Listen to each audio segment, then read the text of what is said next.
From the Kiss 92.5 studios in Toronto, Canada. Ladies and gentlemen, This is Roz and Mocha.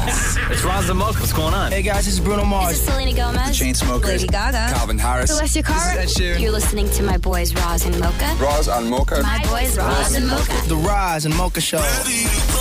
Between Roz and Mocha, who is your favorite? Mocha. You guys are so funny, man. Congratulations, Lisa! Wow! You just won $1,000. Amazing. Y'all just made my entire morning. Keep it up. You guys are awesome, man. This is the Roz and Mocha Show podcast. Roz and Mocha's Fix My Life. What advice can you guys give me? Okay, so my question is, Got a problem you can't fix? Roz and Mocha got you. Nikita, what's up? It's Roz and Mocha. How are you? Good. What's going on with you today? Why are you on FML? How do parents deal with a nonstop crying baby?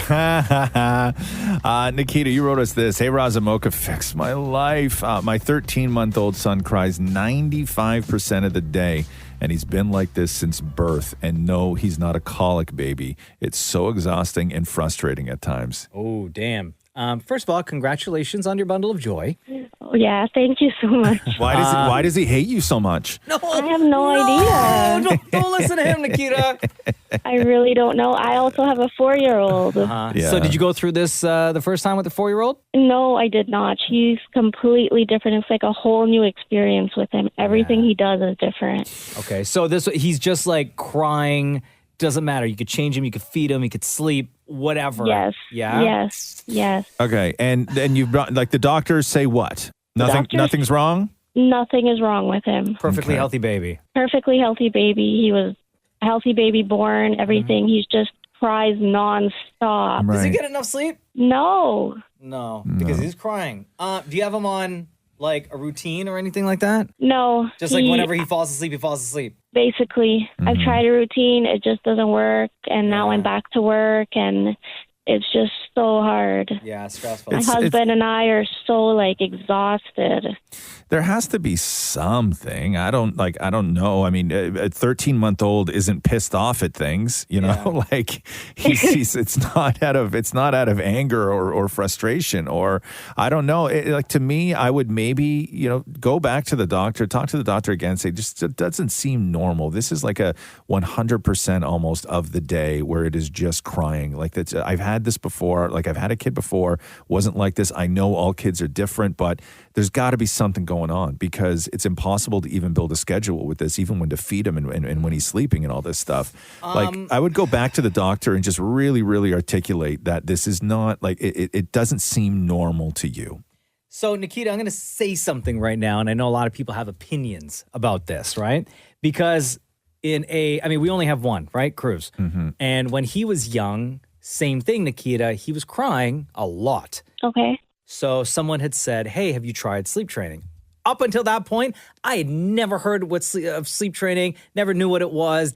So we tried it, which is basically set up a routine at night, put the kid down to sleep at a certain time, let that kid sleep, and then throughout the day, depending on how old they are, I don't know what it would be for 13 months old, but they would go down for let's say 2 naps a day, right? Mm-hmm. And we found that instantly it fixed everything. Mind you, for a brief moment in time, we were restricted to where we could go during the day because we were stuck to a sleep schedule where we wanted him to be at home at the time in his crib. But I got to tell you, that friggin' worked. It worked for us. That first night that we put him down to sleep at a designated time, he fell asleep instantly and slept that first night for 12 hours without waking up. But this is when he was little though, But that's right? the thing. That was when he was 6 months old, right? Yeah. So I don't know what it would be like for 13 months. To try and sleep train him. Yeah, what happens when what happens when you try to put him down to bed? He just wails. He wails. He just cries, and he doesn't sleep for long periods of time. So he'll sleep maybe an hour and a half, 2 hours, and he'll wake up and cry. Yeah. Go back to sleep. Wake up and cry. Is he eating? Yeah, he's eating. Yeah. Is the house noisy and stuff? No. Is this room has a white noise machine? It has everything. Yeah. But is this room distracting at all? No. Is he looking around at all sorts of stuff, or you can go? No. play with toys or whatever? Yeah, I'm gonna go No, back. there's nothing. I'm gonna go back to what I first said. Maybe he just doesn't like you. Oh, damn. I think so. I really think so. You know, maybe you guys need to work on your relationship a little bit. The communication and stuff. Or is his older sister sabotaging the whole situation? Maybe he wants to sleep, and when you guys aren't watching, the 4-year-old is walking in there and like pinching him to keep him awake. No, she's not. That's the thing. It's just, it doesn't matter. Even throughout the day, like he'll play for like maybe 5 minutes, 10 minutes, and then he'll just start crying, and he just wants you to pick him up and hold him. He just wants attention, like 24/7. He just wants to be held. Yeah, it sounds like Maury. Yeah, that Sounds exactly like Maury. Always wants attention, crying when he doesn't get it. Hold me. It sounds like you're frustrated, and maybe you need somebody to talk to, or maybe you need to go back and talk to your doctor and just say, hey, listen, like I need you to just once again and do it for me. I just need to make sure that everything is 100% A-okay because something just doesn't feel right. Right? You know what I mean? Like just say something as a mom, and I may be nuts, and I'm sure you talk to crazy moms all the time, but just do it for me because something doesn't feel right because the crying and the not sleeping is 95% of his life right now. And it's been this way since day one. Like this isn't a phase. This is him. Yeah, I don't know. Maybe he's just a cranky baby, but I think I'm going to have to because like everyone else also has their opinions. They're like, oh, maybe you're not feeding him enough. He's not sleeping. Oh, wait a minute. Could it be food? Like maybe he's allergic to certain foods or there's certain foods that upset his stomach and he's like maybe in pain and stuff. That too, maybe he hates the way you dress him. Oh, wow. You know, I'm going to say you know that, what I mean? That ain't it. Maybe he doesn't like your taste. No, that's not, I promise you that's not it. I don't think that's it, but no way. Who knows? He loves his Oshkosh bagosh, okay? Leave that kid alone. I don't know, man. I don't know. All right, Nikita. Go back. Give your doctor another call. Okay. I think I'm going to have to talk to my doctor about this because it's exhausting. It's hard. I'm sorry, Nikita. Well, thank you guys so much for your time. You're doing great. You're doing great stuff, though. You're doing great work. Okay, you got 2 kids at home that you're trying to raise, and family to tend to as well. You and your husband are doing a good job. So please don't get discouraged. Okay. Thank you so much, guys. All right, Nikita. I love you. Love you guys. Take care. Roz and Mocha's Fix My Life. What advice can you guys give me? Okay, so my question is... Got a problem you can't fix? Roz and Mocha got you. Holly, hello. It's Roz and Mocha. Hi, guys. How are you? Doing wonderful. Holly, welcome to Roz and Mocha's Fix My Life. Let everyone know why you're joining us today. How can I help my friend without him refusing? Ooh, Holly Rhoda says, hey, Roz and Mocha, fix my life. One of my best friend's mom has Alzheimer's, and he's the only one around to take care of her. His dad passed a couple of years ago, so it's just the 2 of them in the house. He works full-time and teaches martial arts on the side, something he's been doing for over a decade, and has been feeling frustrated lately trying to handle everything on his own. I've offered to help with anything I can, but he's stubborn, like me, and always insists he's fine. How can I help him? It's a tough one. Holly, Yep. I can offer some perspective here. I understand what your friend is going through because I'm the exact same way. Stubborn, don't like to ask for help, right? Right. And I was in a situation recently and I had confided in a friend to say, hey, this thing is happening. Right. And the only thing my friend said was, what do you need from me? Or what do you need me to do? Right. That's all I needed to hear. Knowing that he's there and knowing that I could pick up the phone and call was A-okay with me, was good enough for me. Because I have a very, very hard time asking for help. Knowing I could rely on this person made me feel so much better. So you don't know, maybe this guy, your friend, I don't know if he feels knowing that you, his good friend, is there if he needs you to be, is good enough. Right. And you don't want to like force the offering too much because that may push him away or make him... Right, and that's part of my concern. Of course. So when you're offering help, right, help has to be offered, but help also has to be received, right? And if somebody's not quite yet in a position, because oftentimes when people don't want to receive help is they're going through something that they're still trying to wrap their head around. And as soon as they start kind of like opening up and asking for help, it really makes the situation real. right? And I'm sure this guy is still grieving the passing of his dad and now having to deal with his mom's Alzheimer's and having to sort of manage his own life. If he starts opening that up, then it sort of makes it a little bit more real than maybe he's compartmentalizing it in his own head. And so Mocha's right. The only thing you can do is just let him know that you're there. And I would say that if you're going to maybe crack through with anything, don't sort of aim your willingness to help in the things that are weighing him down. Offer to help in some other way that is outside of that maybe makes his life a little bit easier dealing with all of that on his own. Does that make sense? Yeah. So Right. maybe asking him to come for dinner or something. Yeah, there's that, but he does all of this stuff, right? He's got a lot going on. If you're close to his place or whatever, right? Even something as stupid as, hey, whipping by whatever, you want me to pick you up a burger and then drop it off. You don't have to go in. You don't have to do anything. Just something like that where you're helping him, but you're not sort of inserting yourself into the things that he is having a really hard time dealing with, right? And maybe doesn't want to talk about it, and maybe he's not ready to come to full terms with it yet. Because what he sees right now is that he lost his dad a few years ago, and every day he's at home, he's sitting there being witness to losing his mother. Right. And that's really, really, really tough. And that's not something that most people would ask help with. Right. What he's going through, it's not the day-to-day stuff that's killing him. What's killing him is he lost his dad and now he's sitting there every single day losing his mother a little bit more every day. That's not something you can help him with. So find something outside of that he might need assistance with. Okay. That makes sense. Even as easy as saying, hey, I'm going to order you Swiss Chalet. You and your mom Swiss Chalet tonight. I have it delivered to the house. Something simple like that.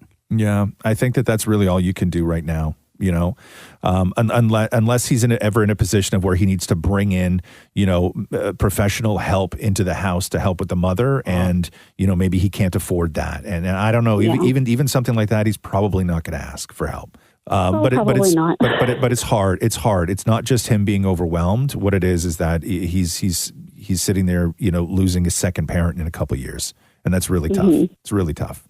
Okay, yeah. But I think if you've offered multiple times, he knows that the offer still stands. He knows that he's got a really good friend next to him that's willing to help and is just not necessarily waiting, but knows that if he picks up that phone, you're going to be right there. Yeah, and I try not to remind him too often. It's, every few weeks here and there, or just be hey, just remember, if you need something, I'm here. So. Yeah, totally. Okay, that makes me feel better. Yeah. All right, you're a good person, Holly. Oh, thanks, guys. Keep at it. Love you. Love you. Roz and Mocha's Fix My Life. On Kiss.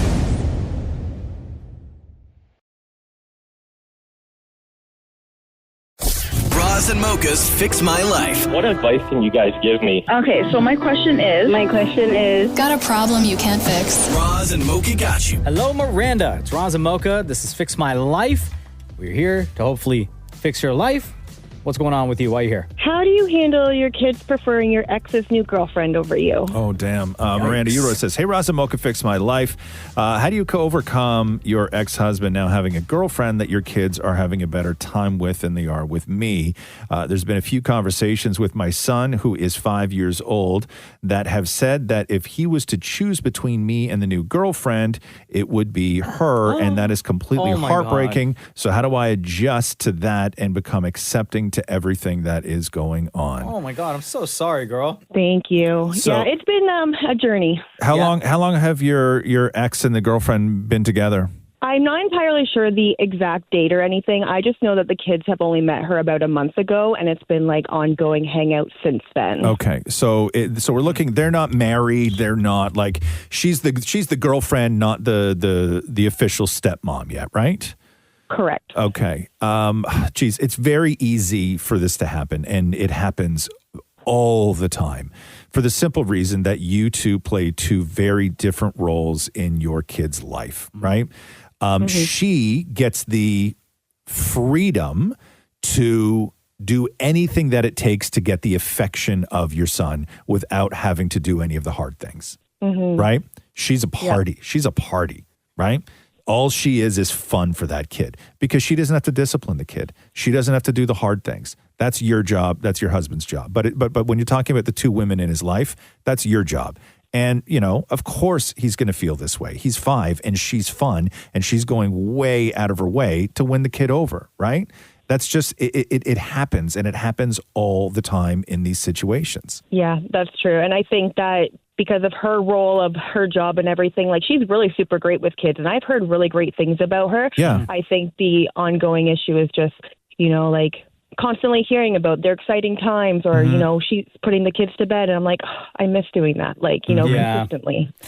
Yeah, but she doesn't have to do, I don't want to say the hard parenting stuff, but being the parent when it comes time to being a serious parent. Yep, that makes sense.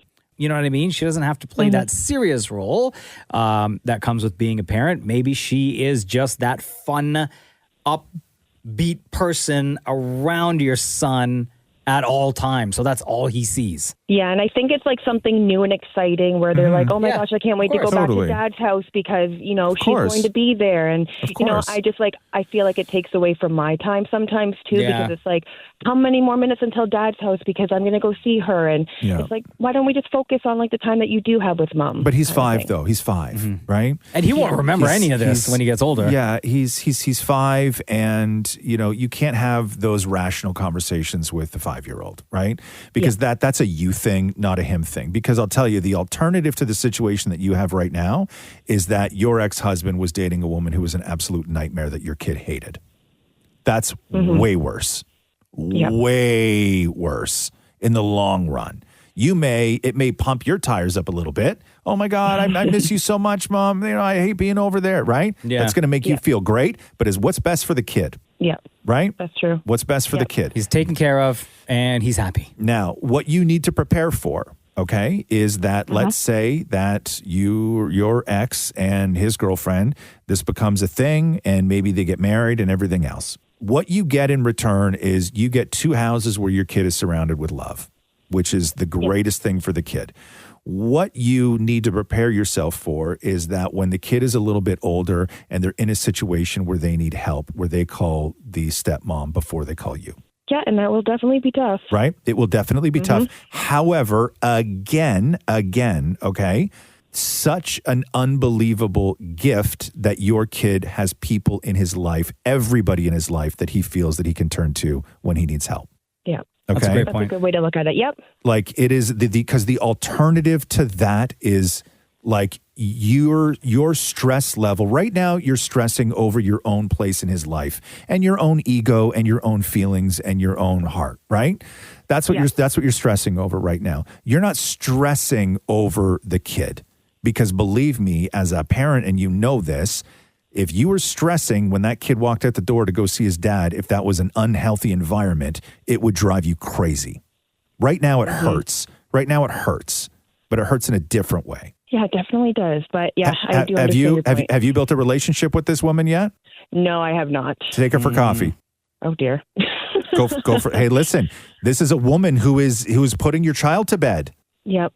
It's good for you to know who You're she the is. mom. It's actually good for both of you to know who each other are. You right? are. Yeah, you are the. And yes, you're the mom. You're the mom. And that's never going to change. Right? Ask her for coffee. Be 2 grown women who share an unbelievable, love for a kid. Don't leave your ex-husband out of this. She's madly in love with the guy. I don't know how you feel about him, but you gotta yeah, exactly. But you gotta I would reach out to her and build that relationship with her, because if you have a relationship with her, that in the years moving forward is going to be the best thing for him, for your boy. Okay. Yeah. Okay. Does that help, Miranda? Thank you so much. Yes, it definitely does. I appreciate that. All right. Amazing. Thank you for your time. Take care. You too. Bye. Roz and Mocha's Fix My Life. On Kiss.